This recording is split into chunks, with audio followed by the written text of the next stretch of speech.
The sun slipped behind the Rocky Mountains, spilling golden light over the winding road to a small Colorado town. Emily Carter, 35, head nurse at the local hospital, drove her old Jeep home after a long shift. She turned on the radio and softly sang along. In the rearview mirror, her eyes were steady, tired yet still bright. "I've got everything under control," she whispered, a quiet affirmation to herself. As she neared home, a sudden gust of wind stirred dust and dry leaves. Out of nowhere, a deer dashed across the road. Emily swerved hard. Tires screeched, then darkness. Cut to a sterile white hospital room. Emily opened her eyes. She couldn't feel her legs. The doctor's voice was gentle. "Spinal injury. You'll need time to recover." Her gaze went hollow. Once a healer, she was now the one being healed.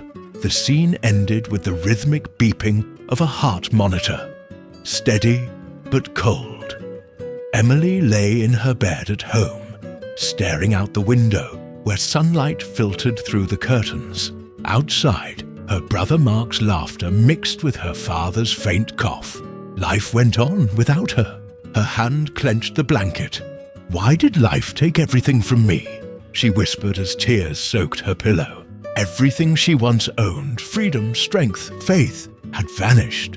That afternoon, Frank Miller, a 70-year-old veteran neighbor, stopped by with the smell of toasted bread. Setting it down, he said quietly, "When I lost my leg, I thought I'd lost my life too. But then I learned to use my right hand better. Sometimes losing something isn't the end. It's a new lesson." Emily stayed silent, eyes fixed on the fading sunlight outside. In her eyes, a faint spark flickered. Fragile but alive. Days blurred together. Pills, meals, tears, silence. Everyone tried to help, but every word of comfort made her feel smaller. One night, she threw a magazine across the room and screamed, "I don't need anyone's pity!" The door slammed. In the silence, she heard her father whisper to Mark in the hallway, "She's strong, so strong she won't let anyone in." That night, she couldn't sleep. Staring at the ceiling, she replayed the crash. The headlights, the wind, the darkness. A part of her was still trapped there, unforgiven. The clock ticked on. Her tear-streaked face glimmered in the cold blue light of night. One autumn morning, Frank visited again, carrying a cup of hot coffee and an old radio. They listened to a morning broadcast about people overcoming adversity. Frank said softly, "I once thought I was useless after losing my leg, but I realized people still needed me. Maybe, Emily, they need you too." She said nothing.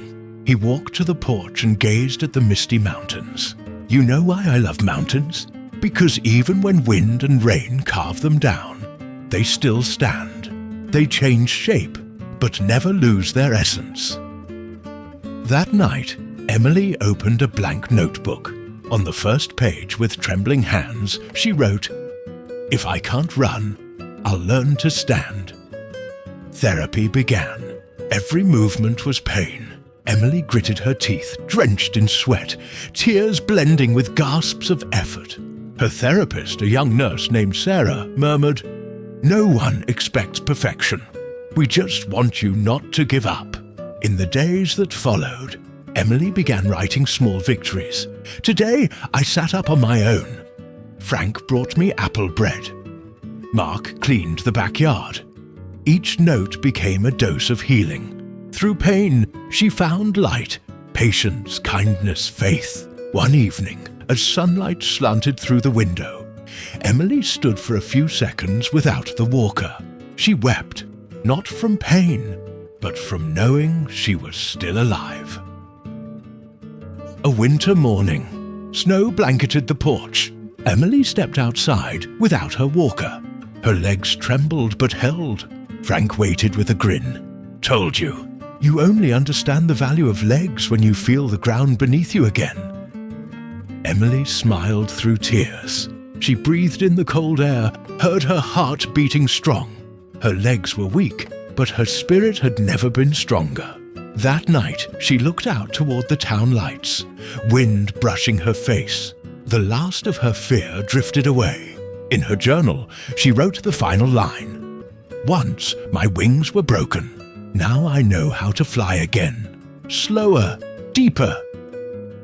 Time passed. Emily worked at a rehabilitation center, guiding patients through recovery, sharing her story. A 12-year-old boy once asked, "Aren't you afraid of falling again?" She smiled. "Of course I am, but fear reminds me where my feet stand." Final scene. A golden afternoon. Emily walked through her garden, holding her father's hand, smiling gently. From afar, Frank watched, nodding in quiet pride. Narration. Sometimes life stops us, not to punish, but to teach us to walk slower, to notice the ones still walking beside us. The camera lifted, capturing the glowing Colorado sky, burning softly in the sunset.